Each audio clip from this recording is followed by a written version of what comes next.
I just wanted to ask you to kind of restate what you said when you were up there in the very beginning about your name and what you do normally and what the Ponderosa Stomp is about. My name's Padnos. I'm actually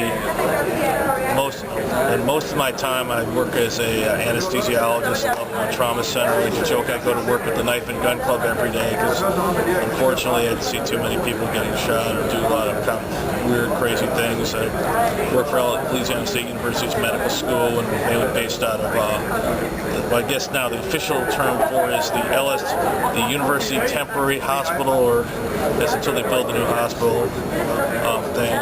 So that, and I also run the Ponderosa, president of the Ponderosa Stomp Foundation. And basically our mission is to revitalize the careers, preserve the legacy, and preserve the history and celebrate the legacy of what we refer to the unsung heroes of rock and roll, or the pioneering architects of American music.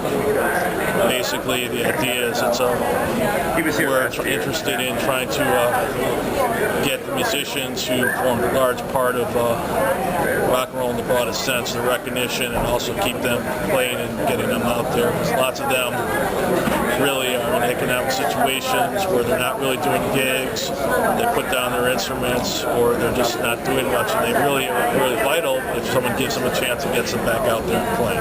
And how do you find them?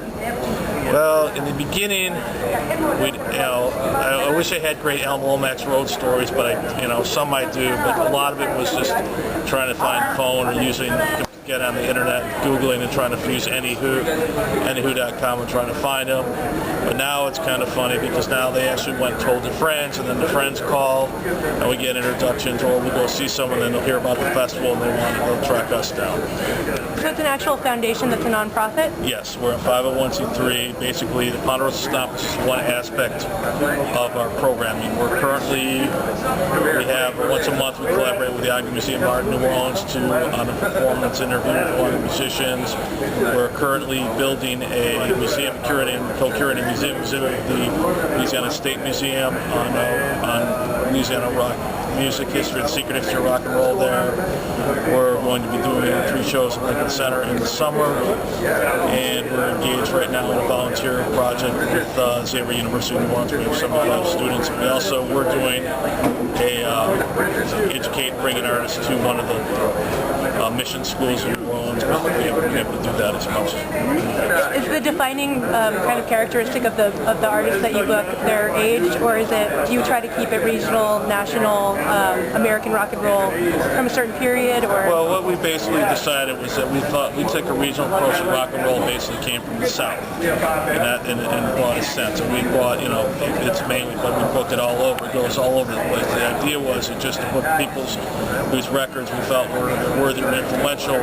So we've done everything from booking the people that used to play with Fats Domino and Howlin' Wolf to booking Mondo and Chili Peppers, just to give an idea, who were basically the first Mexican rock and roll band that came out of San Antonio, basically playing swamp pop right in New Orleans rock and roll in the 50s, but no one heard of them, to Sun Ra Orchestra, to Tony Joe White, to Rocky Erickson, the Ronettes. Just the idea, it's rock and roll in its truest, broadest sense by definition. All the music goes with it. We first started out kind of confining it to the earliest days, when the 78s and 45s, but we've been branching out, and part of the problem is, as we go, we lose more and more performers each year, and what we're worried about is within 15 years, pretty much all this pioneering rock, blues, soul, country guys that really laid it down are going to be gone, so what's going to be left? And so, how did you become aware that these aging bands were getting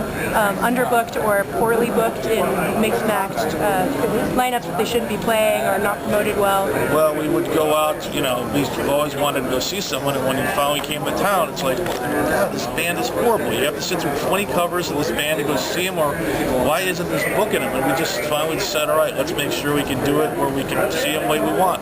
And the other thing is, we didn't want as oldie concert. It's like these guys, you know, they can play guitars. I mean, I saw Jimmy Scott at 77 years old walking on stage, throw a cigarette down, and have more punk rock energy than a lot of the young bands. You know, it's just what it is. You know, watching Question Mark and Mysterians have 600 people pogoing at 3:30 in the morning to 96 Tears. I mean, that's what rock and roll should be about.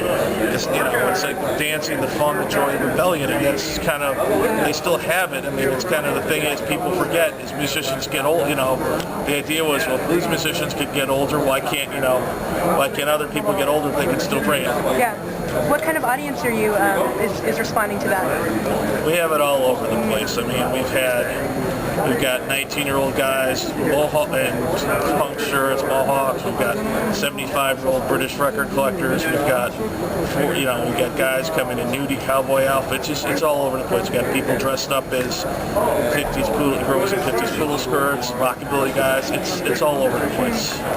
What's the performer that you're most proud of having had at your festival? Most proud? Well, there's a lot of people really proud of that. I mean, you know, I've got to hang out with, one, you get to hang out with Paul Ponderosa, basically for the distortion of Train Kept Rolling, or go hang out with Dave Bartholomew, who basically wrote and arranged everything that's Domino did, to having Link Ray and Rocky Erickson play. You know, it's just all over, you know. Spending 3 days with guys from outer space, the Sun Orchestra, where a guy walked up to one of the trumpet player and goes, "This is crazier than anything I've ever done with Sun Ra." So it's all relative. That's awesome. What are you looking forward to this year? I'm looking forward to a couple really cool things at the Ponderosa Stomp. One is going to be the Cyril Jordan, Roy Loney reunion with the A-Bones, playing Flaming Groovy stuff. And one other really fun one that I think is going to be really, The Remains is going to be good. And one of my own things that I'm excited about also is you know, one of the things that also I'm looking forward to is getting to see Elsie Ulmer play in front of a large crowd. It's like this 80-year-old Mississippi bluesman who is unbelievable, but no one's heard of him. Right on. And what are the dates, and where can people find out more about it? The dates are going to be the 28th and 29th of April. We also have a music conference in between the 27th, 28th, and 29th. And it's going to take place in New Orleans. The music conference is at the Cabildo Museum, and the festival's at the House of Blues. And you can go to www.ponderosastomp.com. Cool. Sounds great. Thank you. Thank you so much.